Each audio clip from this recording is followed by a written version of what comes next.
ఖచ్చితంగా వదిలేసి వెళ్ళిపోద్ది. ఒక కొటేషన్లో ఉంటుంది, నేను నీతో ఉంటే పూరి గుడిసెలో ఉన్నా కూడా హ్యాపీగా ఉంటా అని. నాకు కార్లు అక్కర్లేదు, బంగ్లాలు అక్కర్లేదు, నీతో ఉంటే చాలు అని. అలాంటి ప్రేమలు కూడా ఉన్నాయి మామ. అది ఒకప్పటి జనరేషన్, మన అమ్మ వాళ్ళ జనరేషన్.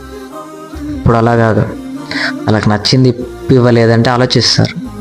అదే ఇన్సిడెంట్ ఒక 10 times రిపీట్ అయ్యింది అనుకో, 11th టైంకి రిపీట్ చేయడానికి వాళ్ళు ఉండరు. ఎందుకంటే అడ్జస్ట్ అవుతారు. లైఫ్ అంతా ఇలానే అడ్జస్ట్ అవ్వాలని ఒక క్వశ్చన్ మార్క్ వచ్చినప్పుడు వాళ్ళ ఒక్కటే ఆన్సర్ ఎంచుకుంటారు, వద్దు వెళ్ళిపోదాం, మనకి ఇది సెట్ అవ్వదని. అప్పుడు ఆ ప్రేమ నన్ను నమ్మొచ్చింది, నేను దానికి ఏమి ఇవ్వలేకపోయా అని నువ్వు బాధపడతావు, తను హ్యాపీగానే ఉంటుంది. అందుకే డబ్బు ఖచ్చితంగా కావాలి, మనకంటూ ఒక ఐడెంటిటీ ఉండాలి, ఒక గుర్తింపు ఉండాలి, ప్రేమ మనతో ఉండాలంటే.